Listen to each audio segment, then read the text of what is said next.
Okay, welcome. So today is our Wednesday Bliss Techniques meeting, and it's nice to have you here. And so I'm fairly pleased that I actually have some notes for today because so I can tell you what we're going to be covering. Um, I want to, I have to sometimes for myself get clear on what it is that I'm doing and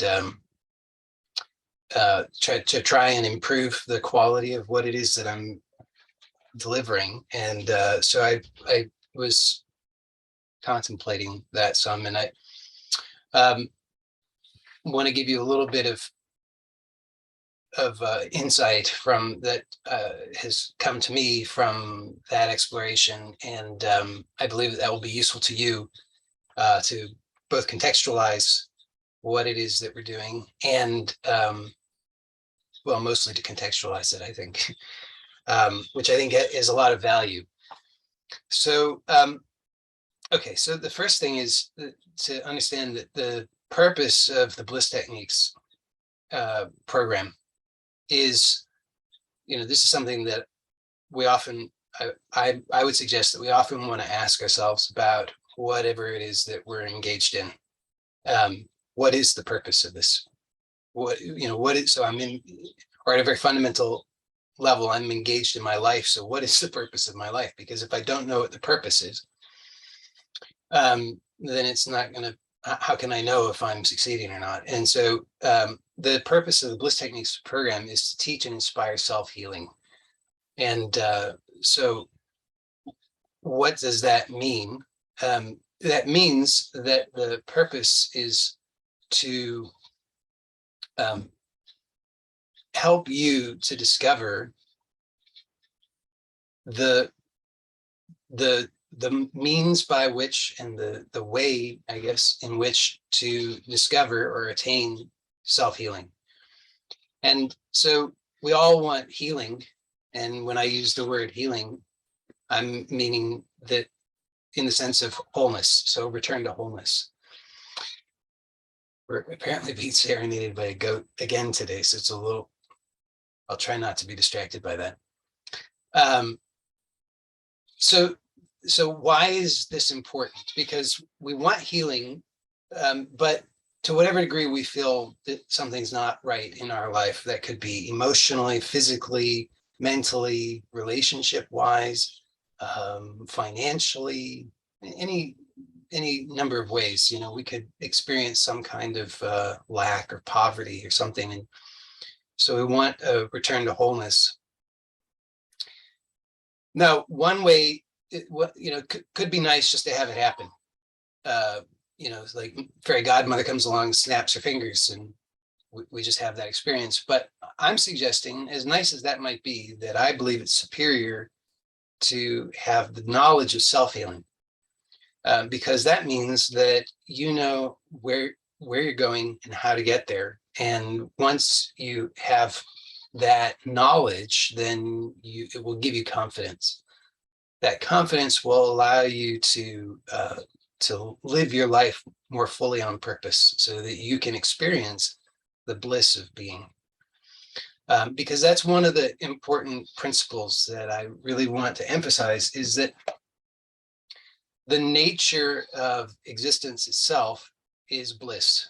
This is something, when I reflect on what am I doing here, I'm sharing the things that I have found through my own exploration that have definite value, that and the majority of it is not originating from me per se. It's things that I have, they're perennial, I suppose. I mean, these are things that are common among humans, seems across the globe. But it's been reported and sometimes systematized in various ways. So yoga, qigong, various knowledge bases that I've been involved in and studied. that I can say, yes, this really does work. This is really something that will help you. And so everything that I share in this program, that's the purpose of it. And I think it will be helpful. I hope it's helpful to you to understand that. So, okay, so what are some of the things that we really want to remember in order to help ourselves with this in knowledge of self-healing? It's a knowledge and application, the knowledge and practice of self-healing.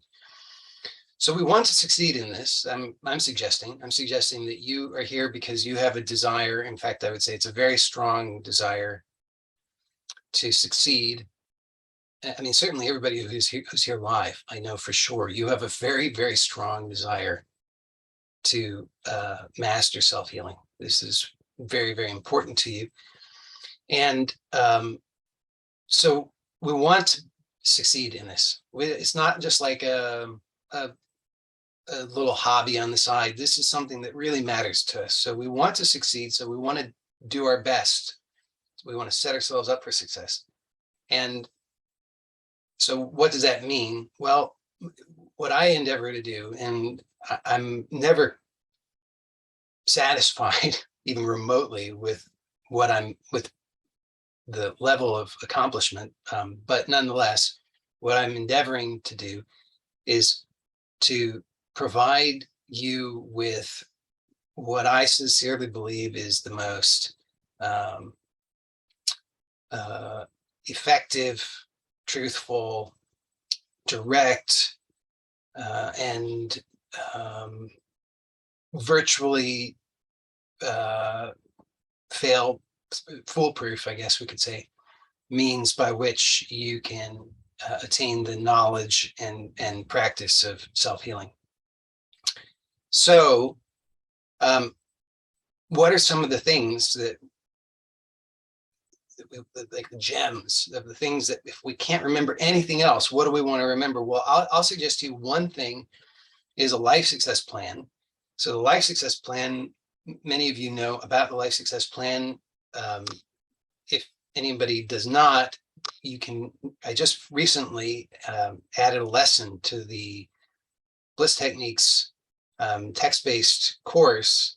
So anybody who has not signed up for that, it's no charge. So you can do that at my website, joeylott.com. And you can read the life success plan lesson. I think it would be a helpful lesson for everybody to review because I've endeavored there to kind of simplify the instruction and make it clearer what it is and why we want to use it. But here right now, I'll briefly try to summarize that. So the life success plan is just a name that I've given to it so we can talk about it. It doesn't have to be, giving a name to something is a funny thing, but nonetheless, there it is. So it's a life success plan, and the life success plan is it's just the things that you want to remember. And so you want to form a ritual, a habit that you commit to, that you do every day, and that supports you in self-healing and more broadly in just having a wonderful, wonderful life. And so it can be as simple as you just take a piece of paper and you just write on it the things that are important to you that you want to remember every day. So those could be, well, it could be some of the things that I'll talk about today. And it could be other things. It could be practices that you want to remember to do each day. It could be some thought that or idea that you want to remember each day, but you write those down. Don't try to write down every single thing that you could think of, just because it has to be something that's there's low friction to, low resistance to. It has to be something that it's easy for you to do. So if it's long, you're not as likely to do it as if it's short. So you want to really get clear on what are the top things, what are the most important things. Like you think, okay, if can I do 10 line items? Okay, then I'll do 10 line items, but you have to know yourself. You say, I am the sort of person, I can only handle one. Great, then good. You just put one thing, but whatever is appropriate for you, you put that there. And then you read it out loud every day. I would suggest in the morning, relatively soon after you've gotten up. You could do it more than once a day, but at least once a day.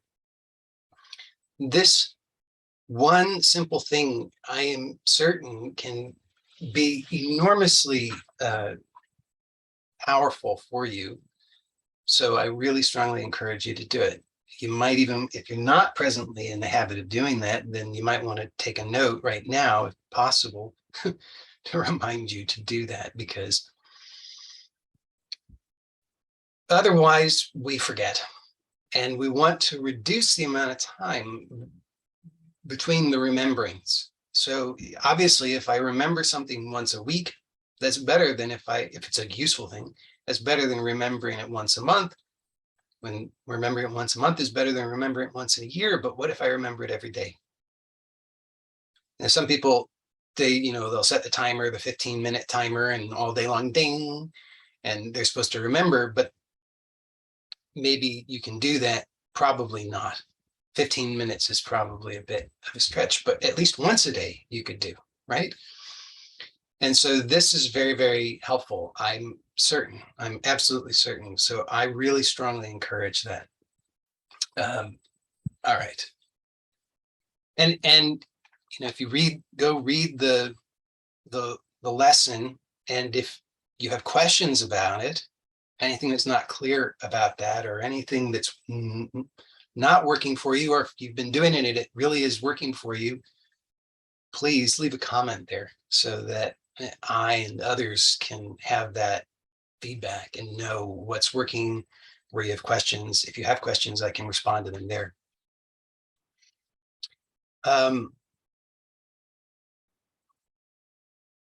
Okay, so daily practice. We all know this, but we can forget it. Daily practice gives us good results with something. So in other words, if you want to become a master at any activity, let's say playing the piano, and I know, and everybody knows, because it's pretty obvious, that if you practice every day, you're going to get better much more quickly than if you practiced once a month. Even if you practice just 10 minutes a day, you would become better much faster than if you practiced for 8 hours once a month. Because doing something daily is very, very, very powerful. So for those of you who are participating in power perception, this will maybe be a clue for you about seeing, and for everybody else, it's also a clue to start to see the power of aligning yourself with nature. So nature has cycles. That's why we're in the power perception, we're looking at the circle, because this cycle is so important in nature. We see it all over. It is repeating everywhere. Everything is circles. And it doesn't have to be a perfect circle, but this loop, everything is functioning in this way. And so one thing, very powerful cycle that we're experiencing regularly is the day, the cycle of the sun. Okay, so the sun, we know, rises in the morning and sets at night. So that is a cycle that we can, when we start to do something as part of that cycle, then what happens is it's sort of like, we can say, attaching to the sun in a way, so that it benefits from the experience of that entire sun cycle, if that makes sense. If that doesn't make sense, you don't have to even really care, but just understand that it's very powerful to do something daily. So establishing this habit of the life success plan in and of itself is a very powerful thing because it gives you practice and experience at this daily rhythm. So more broadly, even we could say, not even broadly, but more specifically, to the extent that you can establish a rhythm versus just doing something each day, but that there's an actual rhythm to it, that's even better. In other words, if you do so we all have there is a certain rhythm, like we wake up. So that's a rhythm. And you might say, well, I wake up a lot and I wish I wasn't waking so much in the night, but you definitely wake up in the morning and at some point you get out of bed. So this is a rhythm. And if you add new things, if you establish new habits as part of that rhythm, then it will be easier. There'll be less resistance. So that's why I'm suggesting preferably do your life success plan reading out loud every morning. Make that part of your rhythm. So, for some people, that's going to mean first thing, like you could put it right next to the bed, you could get up, you could just read it out loud. Some people will say, no way. First thing I have to do is go pee. So, okay, so that you've got to have a different rhythm. Fine. And somebody else is going to say, yeah, no way, I'm not going to be able to have my coffee first. And somebody else is going to say, no way, I can't, have my breakfast first. Fine. But find somewhere in your morning rhythm to insert the life success plan. This will be in and of itself very, very powerful because it will show you directly how it is that when you bring things into the rhythm and you establish them as part of the rhythm, is very, very helpful. So I'm just saying, I'm distinguishing between if you're doing it at irregular time. If you do some days you do it in the morning, and some days you do it in the afternoon, and some days you do it in the evening, that won't be as powerful as if you just establish it at the same time. For one reason, because you will be more likely to forget if it's not part of the rhythm, the regular rhythm, because you'll know what will happen is eventually, because it's part of the rhythm, you'll just do it, and you won't miss it, because if you missed it, it would strike you something's wrong, and you would have to look to notice what's wrong, and then you would do it. So that's why I'm recommending it. Okay, so the daily practice, though, is something that you want to, as much as possible, you want to establish that with all of the things that you want to do, all of the various Bliss techniques, the methods for self-healing.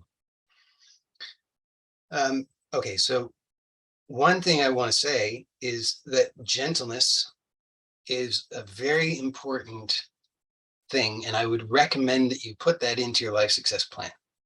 That you say something along the lines of, today may I remember the great importance of gentleness in self-healing. Okay, something, whatever works for you, but something along those lines, because gentleness prevents self-harm, at least as much as is possible. So self-harm sets us back when it comes to self-healing. And there's a tremendous amount of self-harm that's already built into our existing habits. We don't recognize it because it's unconscious. So the rhythms work for us for better or for worse. So consciousness is essential in all of this, but we can't. I wouldn't recommend trying to do away entirely with rhythm. I would say we want to be aware, and we want to use rhythm to our advantage. So we want to start to cultivate these virtuous cycles rather than vicious cycles. So the daily reminder for gentleness will be really, really important. You will probably, almost certainly, when you read your life success plan each day and you read the reminder of gentleness, you will be struck by how non-gentle you were at some point between the last time you read your life success plan and now. And be gentle with yourself about that too. So this is about learning. We want to learn about ourselves. So it's self-knowledge, which is the remedy for the problem, because the problem is always ignorance. So self-knowledge is the cure. And so anytime that we're learning, this is very good. So we need to remember that. So yes, I'll realize when I'm reading my reminder of gentleness that I have not been gentle. In fact, I've been causing myself all kinds of self-harm. And probably I can find lots of evidence for how I've also not only caused self-harm, but I've caused harm to others in the last 24 hours. But I want to then give thanks that I am that I'm remembering now the importance of gentleness, and B, that I can now give myself forgiveness, that I can forgive and learn from the mistakes. Okay, so that's the thing, is we want to be learning. All right, so then what are other things that you might want to include in your life success plan, things that you might want to do daily?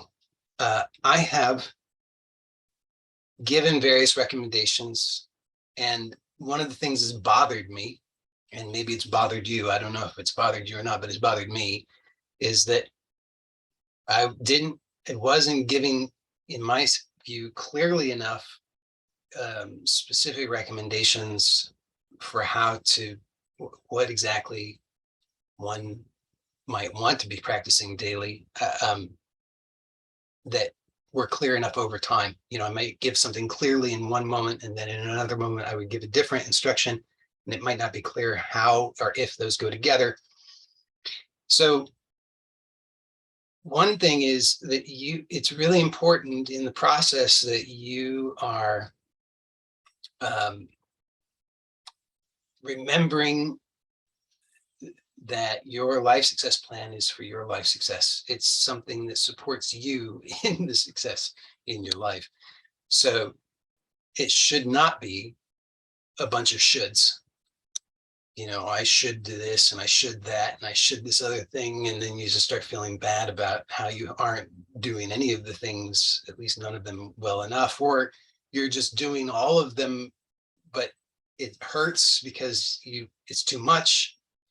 So none of that is the right thing. Instead, we want to say, this life success plan is for my success. So it supports me in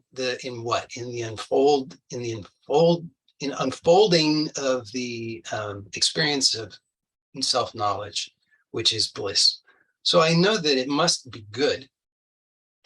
I also know that I hope you know this too, that my both about me and you, my judgments are unreliable guides, because often I judge in ways that later I find were not good judgments, not true judgments, not helpful judgments, not kind, not gentle, not healing judgments. So how is it that I can, I need to balance this, where I need to be open, right? Because if I leap to the conclusion, the judgment, more often than not, maybe always, it turns out to be unhelpful and problematic, causing harm to self and others. So I want to remain open. And at the same time, I need gentleness so that I'm not taking on more than is actually appropriate at this moment. Because it's like, if you're thirsty and you wanted to use a drinking straw, for example, you could use a drinking straw and you get the appropriate amount of water, and that's great. You can feel hydrated and all is well. But if you try to drink from the fire hose, that's not a good situation. So more is not always better. So you need to honor yourself and also the limitations that are presenting themselves, because the limitations are the lessons. So the limitations are not something that we're here to smash through or anything like that. The limitations are the teachers that are teaching us the lessons. So we need to be present to that. And so sometimes what that means is that we cannot in integrity do all of the things that we think we should do in order to heal. So one of the lessons there is gentleness, self-care, to honor the lessons that are here, to honor yourself, to honor your path, your experience. So all of this is to say, don't view your life success plan as now you've got to do, schedule 24 hours worth of things so that you can get her done. That's not the right way. It should be very much more gentle. It should be much more focused on self-knowledge, the revelation of self-knowledge, and peace and happiness and bliss. So that doesn't require that you do a whole lot of things necessarily. So I hope that's clear. Okay. So, but still, what would be the things to do? Well, I have proposed in, I think, many different ways, and I'll propose it now and try to make it clear that I believe that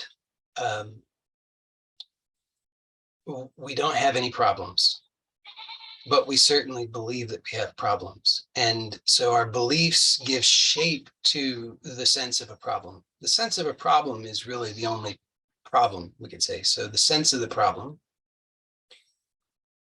But the sense of a problem can take many different forms, which we know, because it could take the form of physical pain, emotional pain, sense of lack, poverty, distresses of various kinds. But the goat is sort of distracting me a little bit, sorry. This maybe a lot. Okay, that's fine. Yes, okay, so this sense of a problem is when we can just get clear on the subtle sense of the problem, and we have faith, adequate faith, to just trust that this subtle sense of the problem is the only problem. That it's not the other things that I'm thinking it's about. It's not about this. It's not about this physical pain and all of the things that I need to do in order to fix the physical pain so that then I can resolve the problem and then I can feel okay. No, I just need to stay with the subtle sense of a problem. And it's not the story about who's done what and what it means to me and all the rest of that kind of thing. No, it's just the subtle sense of a problem. Now, this is somewhat advanced. So this is why Ramana Maharshi, who's, we could say his main teaching was silence, in the sense that he preferred silence and he would mostly just remain in silence. And so that would be his primary teaching.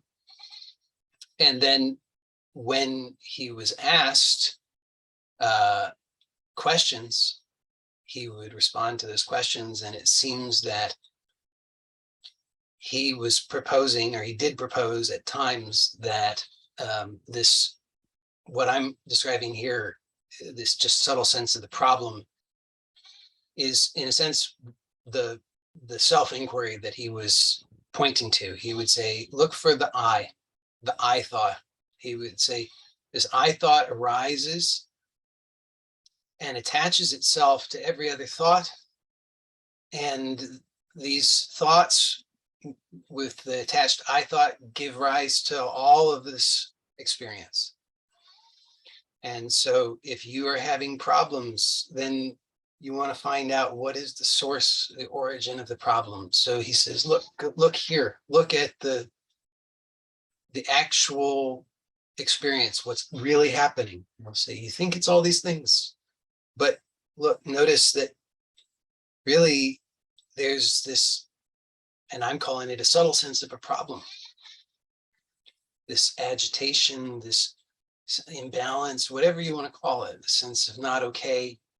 And then he's saying, just keep noticing the nature of this. Notice it, if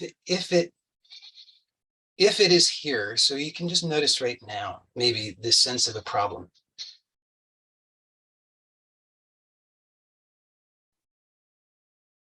And you might notice that the habit is to keep going to the mind, the thoughts about it. But the subtle sense of the problem exists at a subtler level than the usual kind of narrative thoughts.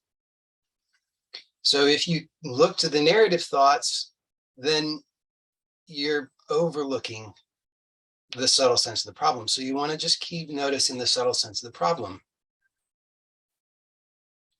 And then you can, and this could be whatever the problem, whatever you think the problem is about. You might think the problem is about the body. You might think the problem is about the relationship. You might think the problem is about the money. You might think the problem is about whatever. But you'll notice that the actual origin of the problem and the sense that there is a problem is just simply this subtle sense of a problem, that it's much subtler than where your attention normally is. So you can just notice this subtle sense, and then you want to be really curious about this. You might say, okay, I'm kind of getting and kind of sensing that there is this subtle sense, and I'm maybe able to kind of notice that, but it's not helping me. It's not fixing anything. I'm still feeling bad. Okay, we're not done yet. That was just step one. So you got to have a little patience with it, and notice that now ask some questions about this. You want to say, okay, well, this subtle sense of a problem, what is it? What is its nature? Does it have a color? Does it have a shape? Does it have a location? And the answer to these questions could be anything. There's not one right answer. I mean, if there's only one right answer, then you would already have gotten it. It's not like that. It's a different kind of thing. It's much more open. So you just notice whatever association is there is fine. There's doesn't need to be a judgment. You just notice maybe there's a color associated, maybe there's not. Maybe there's a location, maybe not. Whatever it is, just notice. And then you might start to notice, okay, maybe it seems to have a location, a color, a shape, a size, of this, that, and the other, or maybe it doesn't. But still, so there's a sense of this subtle sense of this problem, and you notice whatever you're noticing about it, and you might still say, yeah, but it's not helping me. Yes, I understand. That's just step two. There's a little bit more. So we're noticing the subtle sense of the problem and whatever attributes and qualities might be there or not.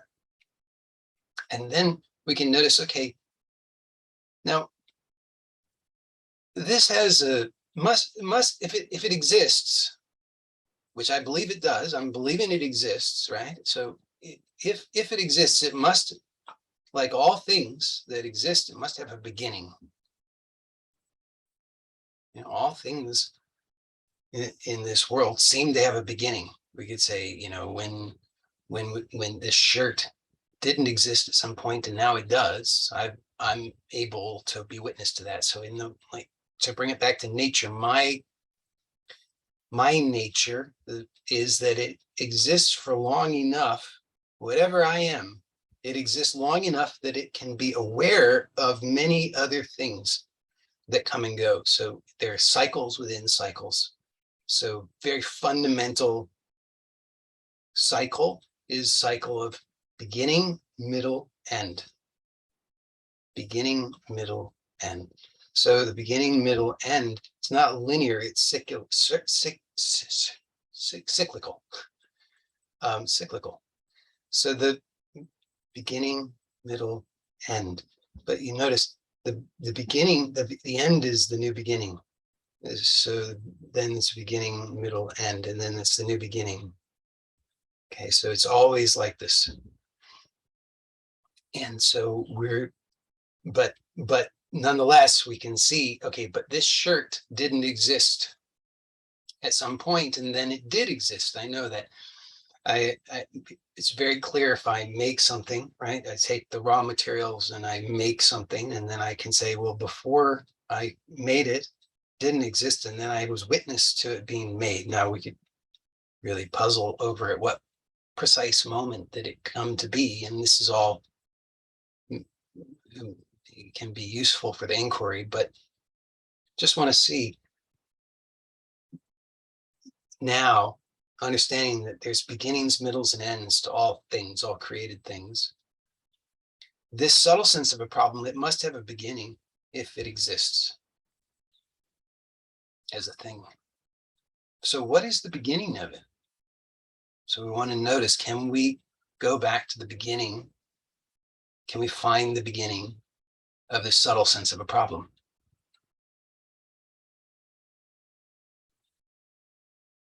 So whatever the problem seems to be, I just want to make this really clear that every appearance or perception of problem is welcomed into the inquiry, so that nothing can be a distraction from it. If a new pain or a new fear or a new thing surfaces, that doesn't have to be an obstacle. In fact, it's fuel for this process. So we accept it as just, it's another pointer showing us, like I momentarily forgot, and it's pointing me to, again, to discover its origin, the origin of that pain, which is this subtle sense of a problem. And so want to notice then, what is the origin of this subtle sense of a problem? How did it come to be? What was prior to this?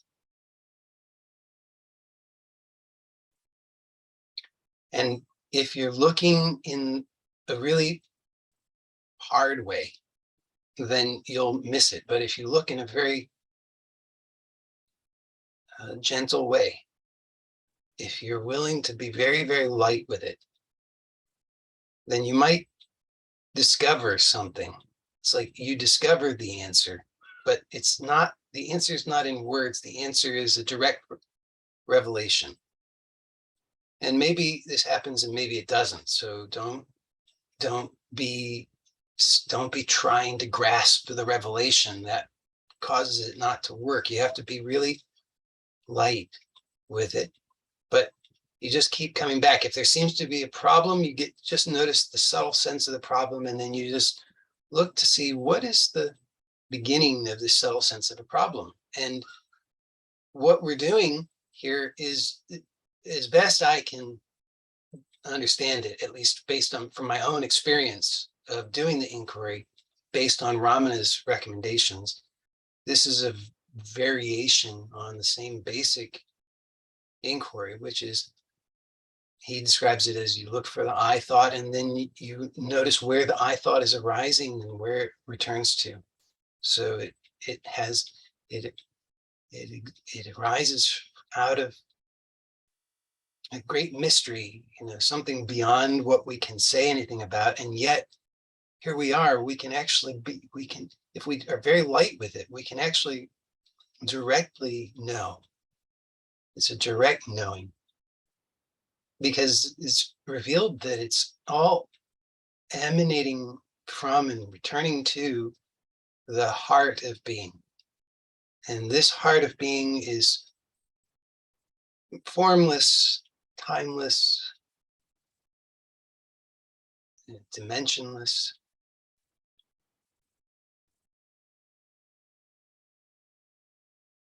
And so it's right here. There's no separation from it. So this is the most direct healing. And to the degree that we can practice this in any moment, then what more is needed? If we can sincerely, I don't know what else to say other than do this. If we can sincerely do this, or allow this, or open to this, then there's nothing more that's needed. I mean, how could there be anything needed? Here is wholeness. This is already wholeness. This is the complete healing. So this is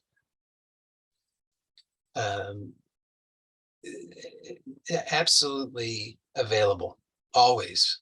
But sometimes we are not able to recognize it or open to it for whatever reason.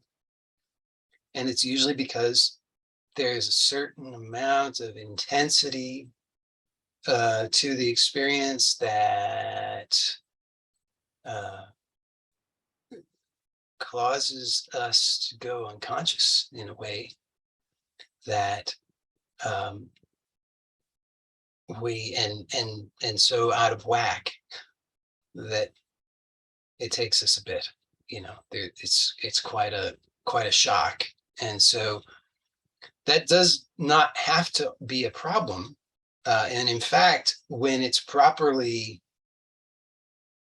understood and welcomed into the inquiry, that shock is actually a catapulting even deeper into the heart of being. But when we're not able to recognize that, we want to take hold of other things that can help us. So what I'm trying to make clear here, is I want to give you a guided, which I've already done, we've just done, a guided self-inquiry that can hopefully give you a direct taste of healing, so that you can recognize where the healing, what the nature of the healing is. The nature of the healing is wholeness. It's to go to the heart of being. It's to recognize that all the problems, and all the non-problems as well, by the way, but certainly all the problems are none other than this self. So it's all wholeness. There's nothing other than wholeness. Whatever appearances may be, it's only wholeness. There can't be anything other than wholeness. And this is directly seen. So when this is directly seen, I'm just pointing out that it is necessarily complete. There's nothing that is needed. There's no condition for it. So it doesn't require that, the body could have cancer, as has been demonstrated to us by Ramana. And it's not an impediment to this complete healing. So whatever the thing is that we think is the condition that prevents the healing, it has been shown to us by various masters that none of these things are impediments.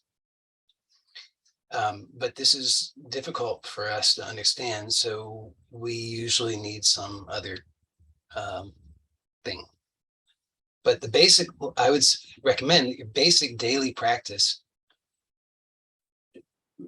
should consist at a minimum of at least a few minutes, like of all you have the whole day, just a few minutes dedicated to conscious communion with self, a conscious self revelation, silence, communion with the divine, meditation, whatever you want to call it, but just for a few minutes to actually align yourself with the fundamental essence of nature, the origin of nature, the seed of nature, the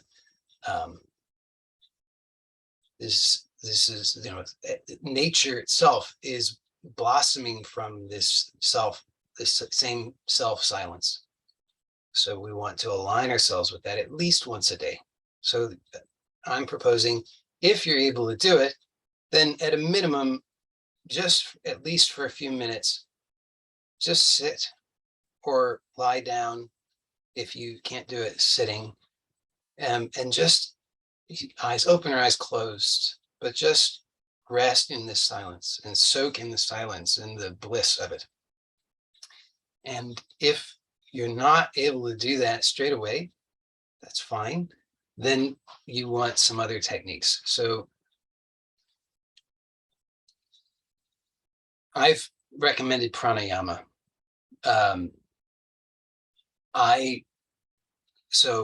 I've been giving guidance on Ujjayi pranayama as instructed by Iyengar, because Ujjayi is meant to be very gentle and healing and suitable for everybody. Of course, if you don't do it gently, then it's not gentle, but it should be gentle.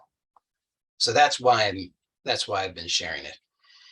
Nadi Shodana, which is one that I have not really given instruction on, but I intend to sometime soon. But that's also another one that can be very helpful because it's very balancing. So there's three in the energetic system of Tantra, and perhaps other Vedic origin systems. I don't know, but there's an energy system that is comprised of vortices that connect, which are the chakras, and there's 543 of them in the human, depending on who you ask.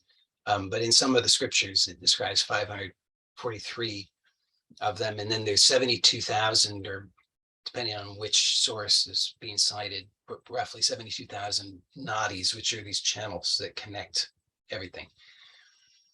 And you take all of them, and that's a lot, but they're all controlled by three main nadis. So if the energy is flowing well in these three main nadis, then all the others are also going to be balanced. And this Nadi Shodana is this practice that is an ancient yogic practice that is meant to bring balance in these in the three main nadis. I mean, so without making it complicated, I'll just say the central one is controlled in a sense by the two lateral nadis. And so this Nadi Shodana just takes advantage of the fact that you've got two nostrils, and one nostril is connected to one of the two lateral nadis and the other one's connected to the other side. So if you breathe in this particular pattern, then it's going to bring balance between the two sides, which is going to balance everything. So the point here is that you can, it's a very simple, gentle thing that you can do that is going to be helpful to you. It will bring balance.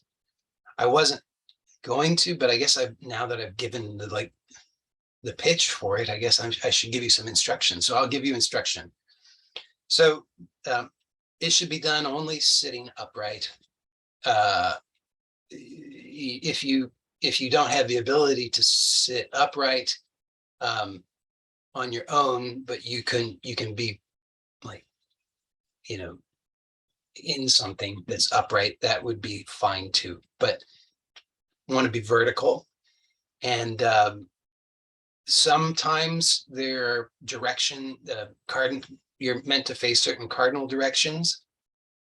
But that instruction is not a universal one. So if you really wanted to, you can just intend that you're facing in a good direction, and that will be sufficient. There's a classic mudra that's used, and unless you cannot use your right hand, you're supposed to use your right hand for this throughout. If you cannot use your right hand, like if you don't have a right hand, you could use your left hand. But as long as you have the ability to use your right hand, you are to use your right hand, because it will give different results if you use the other hand. So preferable by far to use the right if you can. The mudra involves taking the index and ring fingers and you bring them to the base of the thumb, and then you keep the ring and pinky fingers together, and then you bring them to the nose.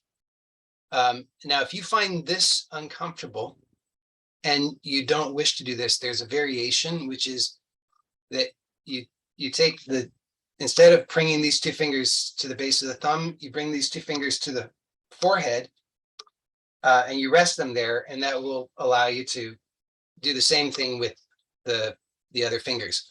But I'll demonstrate it with this mudra.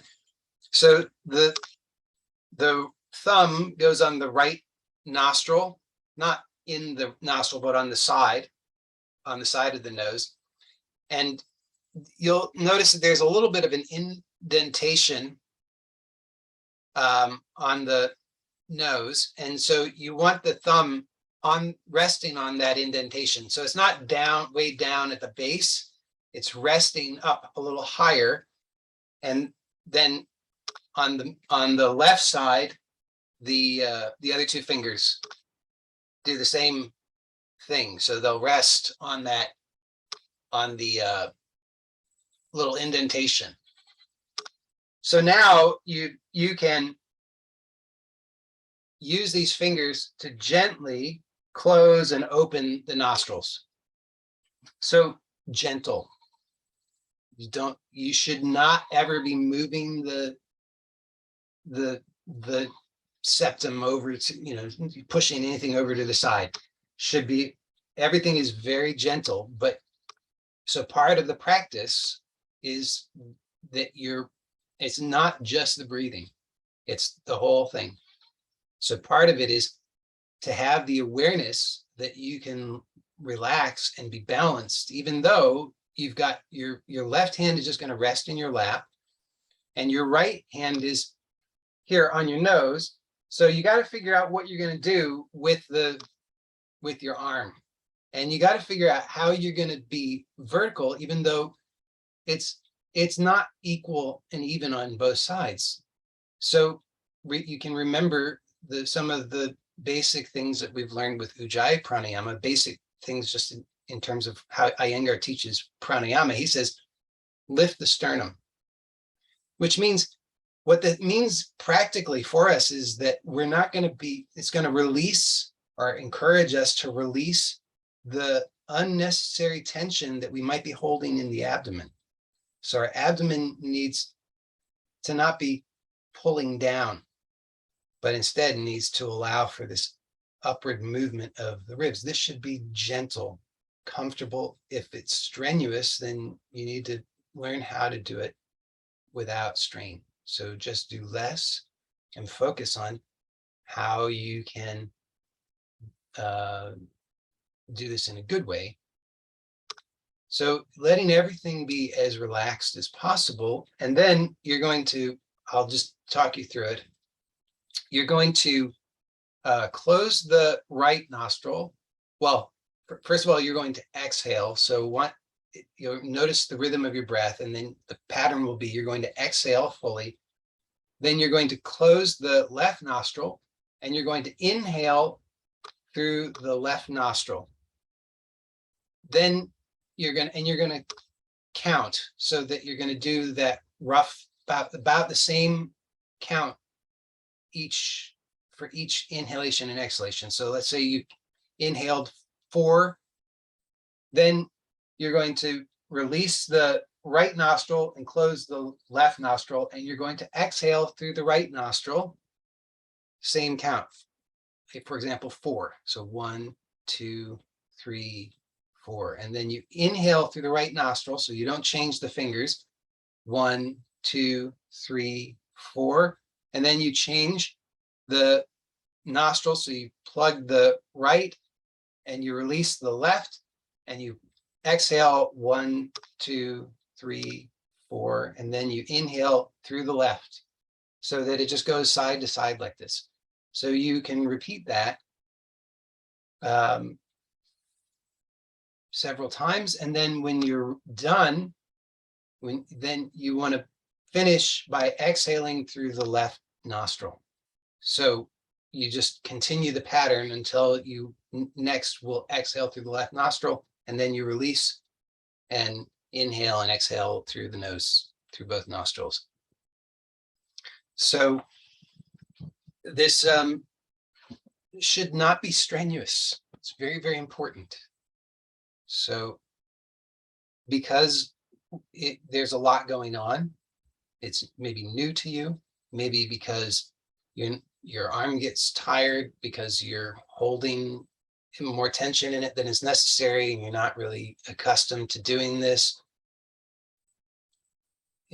For a whole variety of reasons, it can start becoming strenuous. So don't let it become strenuous.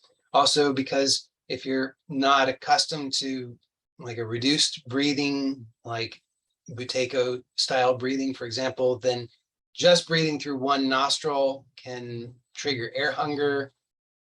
And so there are a lot of things going on, but I want you to know that when you do it with gentleness, relaxing,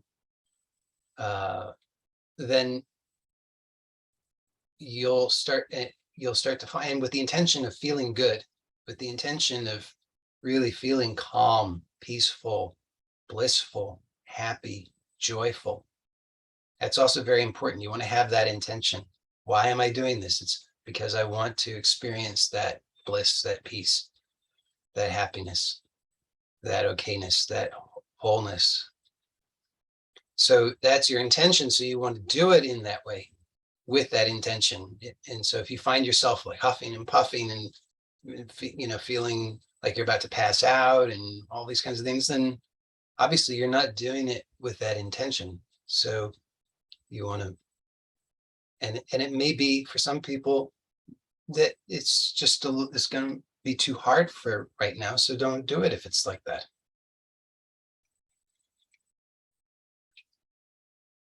I'm just giving you the I'm giving you the technique.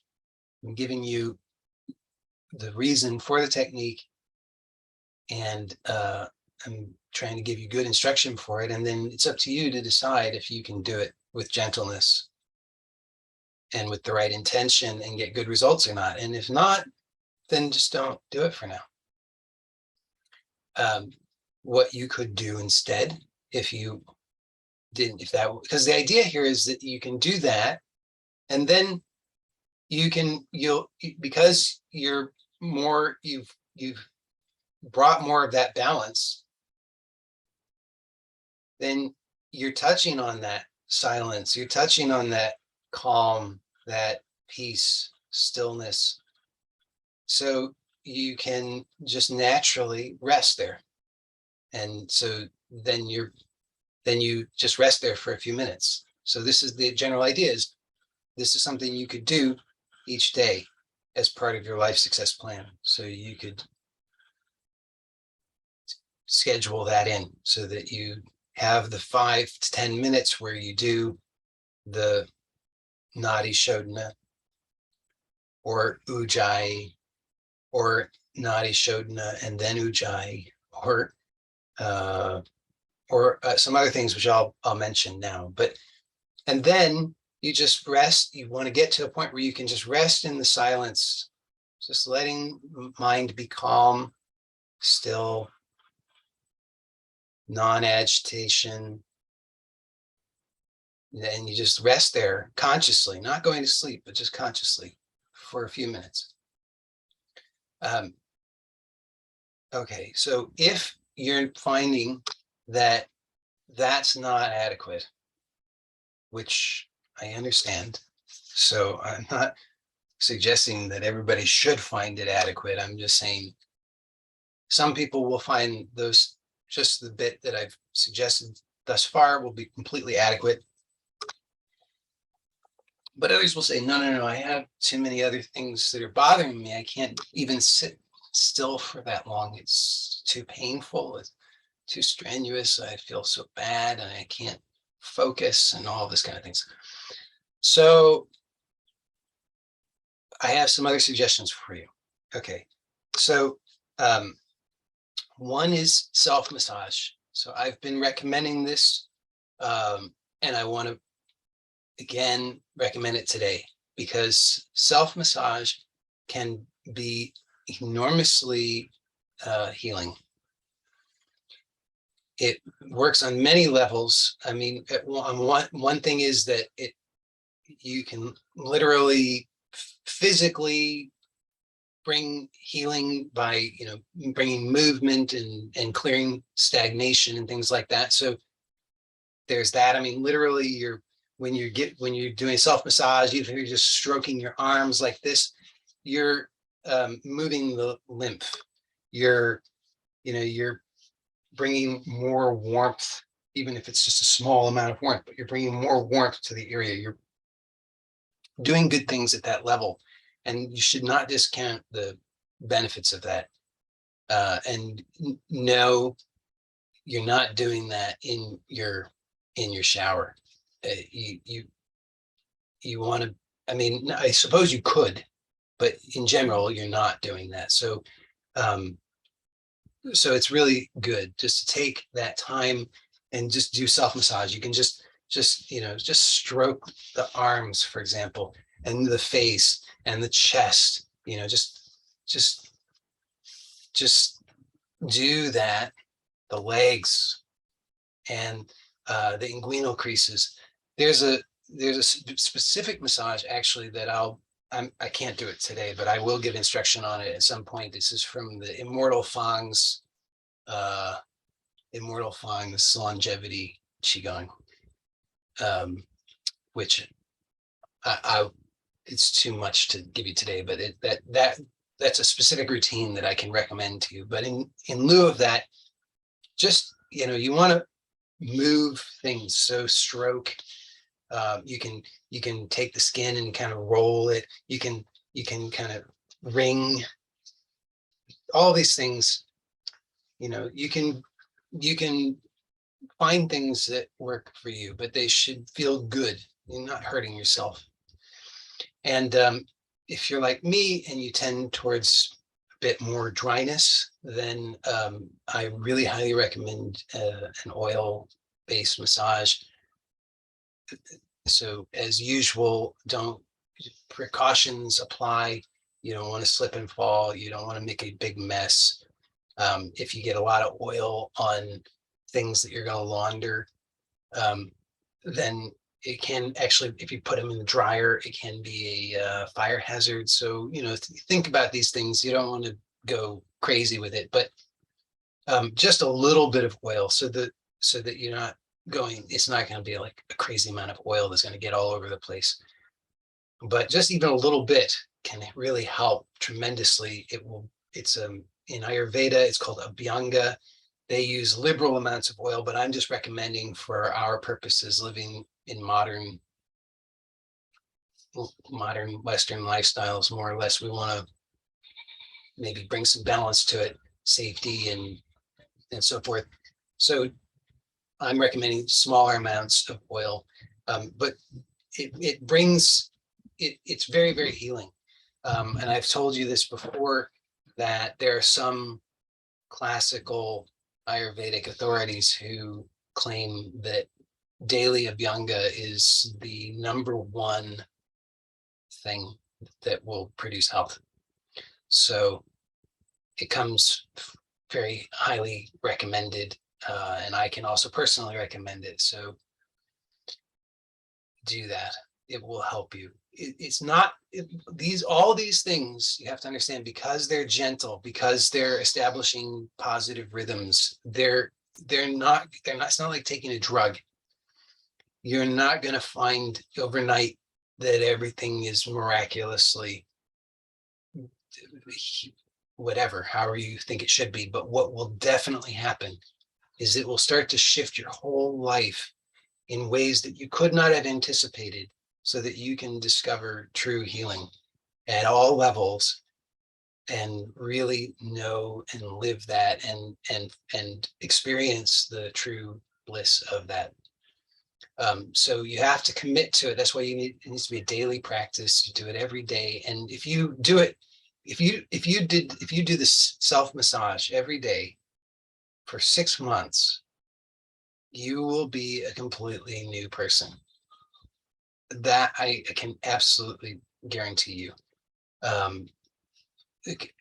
Some caveats, or not caveats, but some qualifications apply. Like, you have to do it sincerely. You have to, honor the gentleness and positive, nourishing intention and all these kinds of things. But you do it in a good way with the right intention, you will get really good results. So that would be my next recommendation, because it's gentle. It gives very good results. It comes very highly recommended. I have personal experience with it. It works on many levels. So I highly recommend that. So that can be a bit time consuming if you let it be. If you have the luxury for that and you want to do it, you can go to town. Honestly, like you could give yourself an hour-long massage every day, and wow, what a really wonderful thing that would be. But if that's not a priority, you don't have the time for that, anything that you can do, if you can do 5 minutes a day, that will be really, really helpful for you.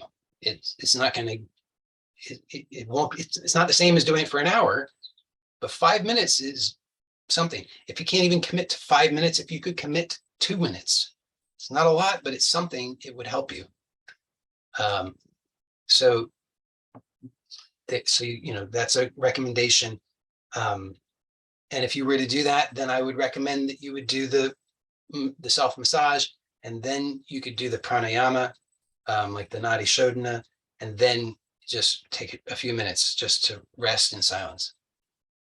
And with a positive healing intention, just to really receive the nourishment with gratitude. Okay, whatever works for you, but that's the general idea. Okay, then you might say, okay, still, that's all great and everything, but I'm still really struggling because I'm feeling so uncomfortable. Then I would say, okay, the next thing is you want to review the somatic principles for movement, and you want to employ those in all the movements that you do. And then particularly, I would recommend that you do a daily focused practice. And I don't have at present a blanket recommendation for what specific movements all would be good for all people to do. There are many possible movements. There are a variety of of like qigong things that routines or tai chi routines that are highly come highly recommended. I don't have personal experience with most of those that, like the 8 brocades and the 5 animal frolics and things like that. I don't have much experience with those, so I can't personally teach them or recommend them, but those kinds of things exist. So you could do those kinds of things, but it doesn't have to be that fancy or complex. You could learn Hannah's daily cat stretch routine, which he claims is the perfect routine. So that's in his book. I think it's a bit advanced, but that's there. Another possibility that I'll recommend is you could do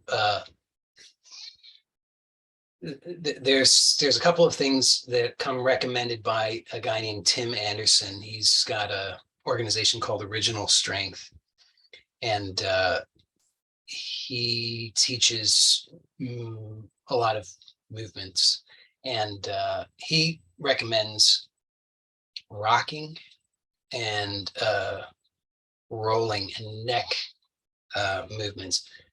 And so the rocking is generally on all fours. So you get on hands and knees, and you just gently rock forward and backward.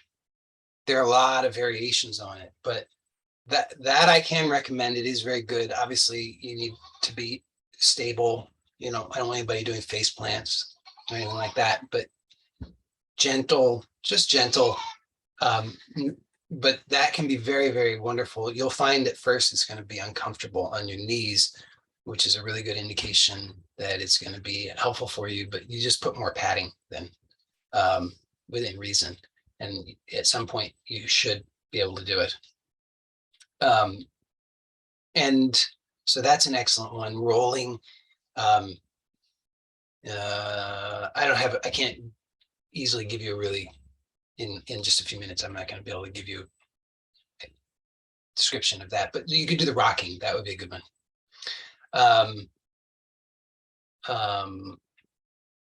Okay, so those are kinds of some of the things you could do. You could just stand and do hip swivels with the somatic principles, right? So gentle, slow, smooth, continuous.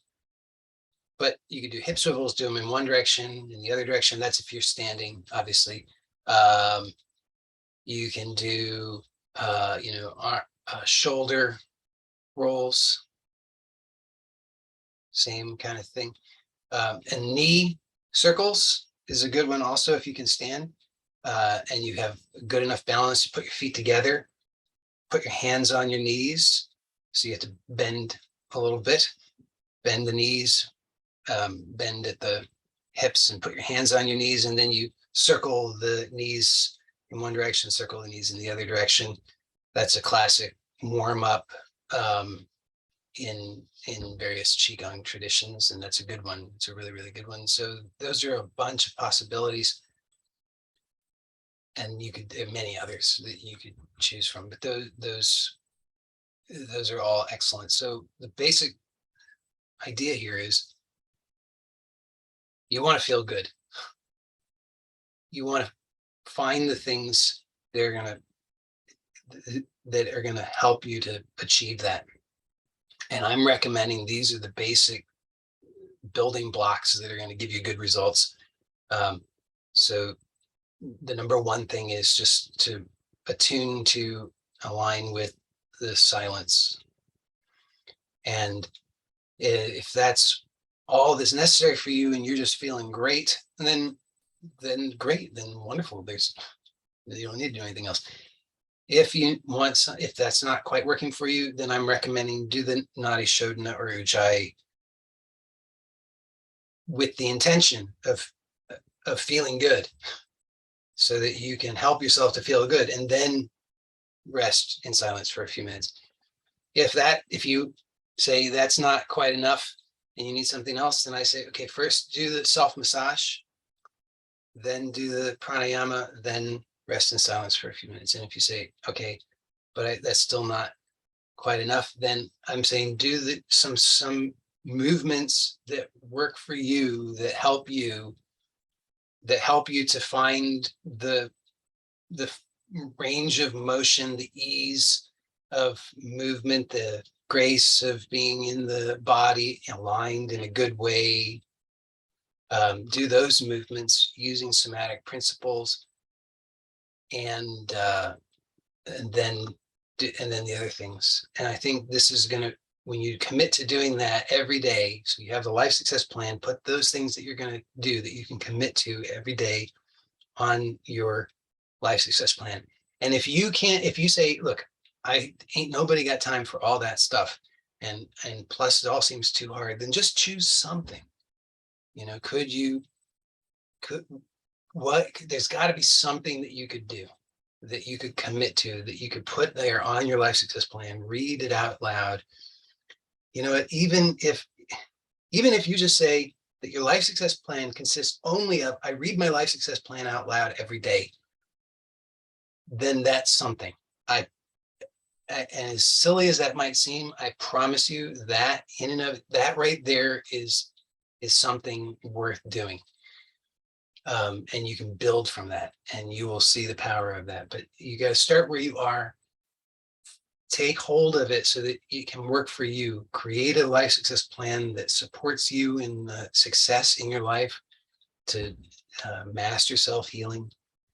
And I've made some suggestions, and you don't have to, you can take, those suggestions, I believe, are really good suggestions. They're based on my experience. I've done these things. I can vouch for them.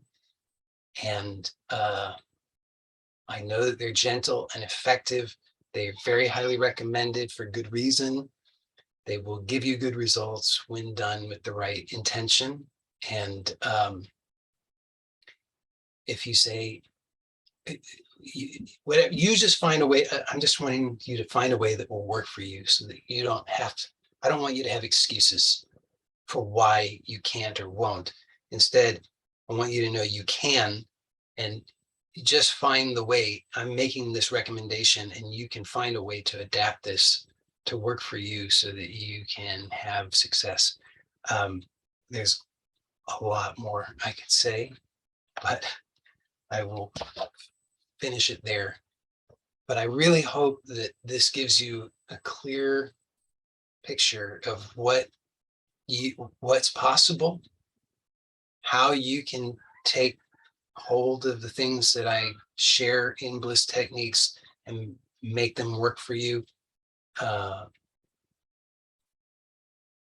please remember also about the importance of self-care. So don't let your self-care become a burden, right? Because then it's not self-care, then it becomes self-harm. So just know that you can receive the healing wherever you are, whatever's going on, so that you don't set it up for yourself in your mind that you have to do a million different things for a million years before you can receive the healing. You want to be receiving the healing, encountering the healing, experiencing it directly every day, at least once. And that should be your aim. And then you'll know where it is more and more. You'll know where it is, how to find it. When you get confused and lost and discouraged and afraid and all these other things that might happen, you want to have the ways that will help you, so that you don't go with the status quo, because the status quo is the thing that produces the results that were not quite aligned with what is true. So it's up to you to choose to align with what's true. And when you do, then you'll feel better. That's my message, at least. So thank you for joining me. I sincerely hope that this has been helpful to you. That's really my intention. And if it's not, I hope you will tell me, because I really want this to be very, very practical and helpful to you, and to improve the quality of your life on all levels. So I appreciate your feedback, your honest feedback, very much. And I guess I'll leave it at that. And for those who are here live, we can stay on for the Q&A.